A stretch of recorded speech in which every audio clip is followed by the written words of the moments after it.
સુરતમાં મહાનગરપાલિકાના કર્મચારીઓને દવાના પૈસા પાછા લેવા ખાડા ધક્કા ખાવા પડી રહ્યા છે ત્યારે દવાની રિમ્બર્સમેન્ટ પોલિસીમાં ફેરફાર અને ફેરફારથી સરકારી કર્મચારીઓ પરેશાની વેઠી રહ્યા છે। લાંબી ફાઇલ પ્રક્રિયા અને આગોતરા ખર્ચને કારણે નિવૃત્ત કર્મચારીઓને હાલાકી વેઠવી પડી રહી છે। અગાઉ મહાપાલિકા સંચાલિત હોસ્પિટલમાં સરકારી કર્મચારીઓને ફ્રી સારવાર મળતી હતી। એસએમસીએ દવાની રિએમ્બર્સમેન્ટ પોલિસીમાં ફેરફાર કરતા હવે કર્મચારીઓને પૈસા ચૂકવવા પડે છે। આજ મુદ્દે સંવાદદાતા ધ્રુવ આપણી સાથે લાઈવ જોડાઈ ગયા છે। ધ્રુવ, સુરત મહાનગરપાલિકાના કર્મચારીઓને અત્યારે ધક્કા ખાવા પડી રહ્યા છે શેના? એ દવાના પૈસા પાછા લેવા માટે। આખો મામલો શું છે? કર્મચારીઓ કહી શું રહ્યા છે? બિલકુલ, સુરત મહાનગરપાલિકા સંચાલિત જેટલી પણ હોસ્પિટલ આવી છે અને જે હેલ્થ સેન્ટર આવ્યા છે ત્યાં અત્યાર સુધી લાલ કેસ કહેવાતો, એટલે કે સરકારી જે કર્મચારીઓ હોય છે તેને લાલ કેસ આપવામાં આવે છે અને લાલ કેસના તમામ સરકારી કર્મચારીઓ, નિવૃત્ત કર્મચારીઓને અત્યાર સુધી સારવાર ફ્રી આપવામાં આવતી હતી, દવા ફ્રી આપવામાં આવતી હતી। પરંતુ આ જે પોલિસી છે તેમાં ફેરફાર કરીને અને રીએમ્બર્સમેન્ટ પોલિસી લાગુ કરાઈ છે, તેના કારણે તમામ કર્મચારીઓએ ભારે હાલાકીનો સામનો કરવો પડી રહ્યો છે। આ તમામ જે કર્મચારીઓ જે છે એમાં નિવૃત્ત કર્મચારીઓ છે, રનિંગ કર્મચારીઓ છે, ખાસ કરીને નિવૃત્ત કર્મચારીઓને સૌથી વધુ હેરાન થવું પડી રહ્યું છે, કારણ કે હવે ધક્કા ખાવા પડી રહ્યા છે। પહેલા આ લાલ કેસ પર તેઓને તમામ દવાઓ ફ્રી મળતી હતી, સારવાર ફ્રી મળતી હતી, પરંતુ હવે તેઓએ પહેલા આ દવાઓના સારવારના પૈસા ચૂકવવાના અને ત્યારબાદ ધક્કા ખાઈને એ રૂપિયા પરત મેળવવા માટેની પ્રોસેસ કરવાની, એટલે ભારે હાલાકી અત્યારે તમામ કર્મચારીઓ વેઠી રહ્યા છે। આપણી સાથે નિવૃત્ત કર્મચારી જોડાયા છે, તેમની સાથે વાત કરીશું। બા, તમે કઈ કઈ સારવાર માટે દવા લેવા જાઓ છો અને અત્યારે હવે કઈ રીતના હેરાન થવું પડે છે? મારું નામ કુસુમબેન ચૌધરી છે, मैं રિટાયર્ડ શિક્ષિકા છું અને અમે જ્યારે દવા લઈએ જાય છે ત્યારે અમે બહુ હેરાન થવું પડે છે।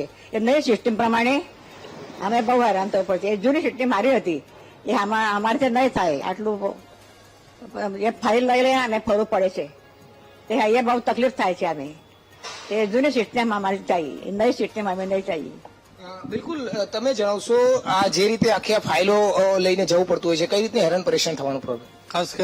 ખાસ કરીને એમાં શું છે કે પહેલા પૈસા પેડ કરવા પડે છે અને પછી કાગજી કાર્યવાહી બહુ લાંબી છે અને ખર્ચાળ છે, બરોબર। એમાં ઘણી બધી તકલીફો આવતી હોય છે, તેથી જૂની પદ્ધતિ ફરીથી અમલમાં આવે તેવી ઈચ્છા છે।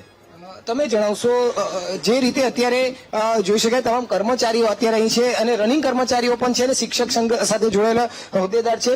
તમે જણાવશો કર્મચારીને લઈને અત્યારે જે સારવાર માટે હેરાન પરેશાન થવું પડી રહ્યું છે, કમિશનરને પણ આપણે રજૂઆત કરી, શું માંગ ને કઈ રીતના હેરાન પરેશાન?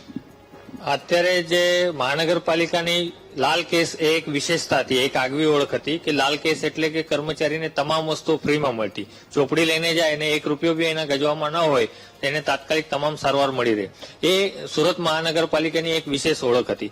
પરંતુ આ દવા રિએમ્બર્સમેન્ટની પોલિસીના કારણે આ આગવી ઓળખ એક રીતે નષ્ટ થઈ રહી છે અને કર્મચારીઓને પોતાના પૈસા નાખવાના, ફાઇલો બનાવવાની ને ધક્કા ખાવાના, એટલે બધા રનિંગ અને નિવૃત્ત કર્મચારીઓ બહુ હેરાન થઈ રહ્યા છે। નિવૃત્ત કર્મચારીઓને તબિયતો પણ ખરાબ હોય છે, એમને હેલ્થના ઇસ્યુ હોય છે, એમને રેગ્યુલર ડાયાબિટીસ, બ્લડ પ્રેશર ને ઘણી બધી દવાઓ ચાલતી હોય છે, એમનું પેન્શન પર નિભાવતા હોય છે પોતાનું ગુજરાન, એટલે આખો બજેટ પણ ખોરવાય છે, કાગજી કાર્યવાહી પણ વધે છે, માનસિક રીતે ત્રાસ થઈ રહ્યો છે। એટલે અમે બધાએ કમિશનર સાહેબને રજૂઆત કરી કે આ પુનર્વિચાર કરો અને જૂની પદ્ધતિ લાગુ કરો। અમને આ નવી પદ્ધતિ કોઈ પણ શરતે સ્વીકાર નથી। નવી બોડી આવ્યા પછી અત્યારે હાલમાં સ્ટેન્ડિંગ કે મેયરની ચૂંટણી થવાની બાકી છે, ફરીથી અમે રજૂઆત કરીશું અને એમાં કોઈ સુધારો નહીં થાય તો ગાંધી ચિંધ્યા માર્ગે આંદોલનાત્મક કાર્યક્રમો બી આપીશું। આ પોલિસી અમને કોઈ પણ શરતે સ્વીકાર નથી। તમે જણાવશો કેવા કેવા ધક્કા ખાવા પડે આને લઈને, ક્યાં તરત ને તરત રૂપિયા મળી જવાના છે ખરી એકવાર ચૂકવ્યા પછી પણ?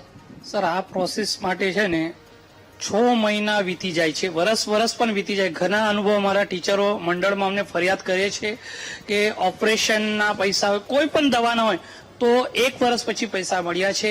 અને મારા જ ઘરમાં મારા પપ્પાની ઉંમર 76 છે, તો મારા પપ્પાએ મને કાલે જ વાત કરી કે બેટા આમાં તો બહુ હેરાનગતિ છે અને આપણે ઓછા પૈસા લઈ જઈએ અને દવા જો 20,000 થી ઉપર આવે તો પૈસા ક્યાંથી લાવવાના?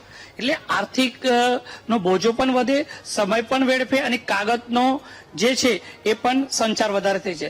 અને આપણી પોલિસી છે કે કાગળ બચાવ, પર્યાવરણ બચાવ, તો અને આમાં જો નિવૃત્ત છે એમને તો વધારે તકલીફ થાય છે અને આપણાથી એમની વ્યથા દેખાય ને તો અમારા મંડળ દ્વારા અને મહાનગરપાલિકાના તમામ કર્મચારી એમાં બધા જ માજી સભ્ય આવી જાય છે, ચેરમેન છે, નગરસેવકો છે, એમને પણ બધાને આ નિયમ લાગ્યો છે અને અમારા મંડળ વતી અમે કહીએ કે અમને આ પોલિસી નહીં ચાલે.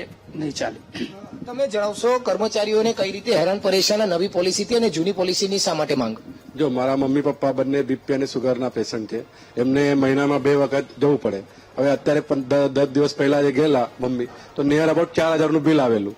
4,000 નું બિલ આવેલું. પછી મને ફોન કર્યો. હવે મેં હું ગયેલો નહીં. પછી મેં દોડતો એમ કે એને ફોન પે જીપે ફાવે નહીં. હવે એટલા કેશ બી નહીં હતા. તો પછી કેશ લઈને ગયો.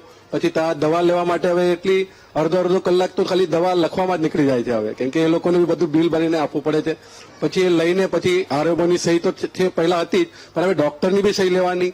હવે ડોક્ટરની મોટી લાઈન હોય તો એ બી બિચારો ક્યારેક અને એમાં એવું થયું પછી કે 10 દવા મને બીજા દિવસે મળી તો બીજા ડોક્ટર હતા નહીં. તો બીજા ડોક્ટર સહી કરવા માટે પછી આગળ પાછળ કરતા હતા, પણ એને કરી આપ્યું. પણ આ બધું હેરાનગતિ થાય છે અને એટલે હવે સ્કૂલમાં હોઈએ અને મમ્મી પપ્પા જો પોતે ત્યાં ગયા તો મિનિમમ મારા જ મમ્મી પપ્પાની મહિનાની 15,000 થી 20,000 દવા ચાલે છે.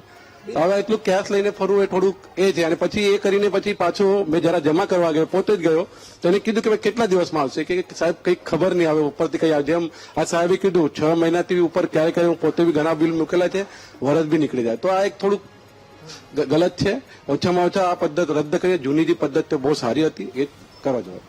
બિલકુલ, એટલે જે રીતે અત્યારે સરળ પદ્ધતિ અત્યારે અમલ કરવાની માંગ કરાઈ રહી છે. તમામ જે સરકારી કર્મચારીઓ છે, શિક્ષકો છે, સાથે જે પણ સુરત મહાનગરપાલિકાના કર્મચારીઓ છે તે આ નવી પદ્ધતિથી ખૂબ જ હેરાન પરેશાન થઈ રહ્યા છે. ખાસ કરીને નિવૃત્ત જે કર્મચારીઓ છે તેને ખૂબ જ હાલાકીનો સામનો કરવો પડી રહ્યો છે. પહેલા જે સરળ પદ્ધતિ ચાલી રહી હતી તે સરળ પદ્ધતિ ફરી અમલમાં લાવવાની માંગ કરાઈ રહી છે અને ગેરરીતિની વાત કરવામાં આવી રહી છે અને એના કારણે આ પદ્ધતિ અમલ કરાઈ રહી છે. તો આ નવી પદ્ધતિમાંથી પણ ખૂબ જ મોટા પ્રમાણે ગેરરીતિ થવાની શક્યતા છે. ત્યારે નવી સરળ પદ્ધતિ અમલમાં મૂકવાની ભારે માંગ છે અને નહીં થાય તો ઉગ્ર આંદોલન કરવાની પણ ચીમકી ઉચ્ચારી છે.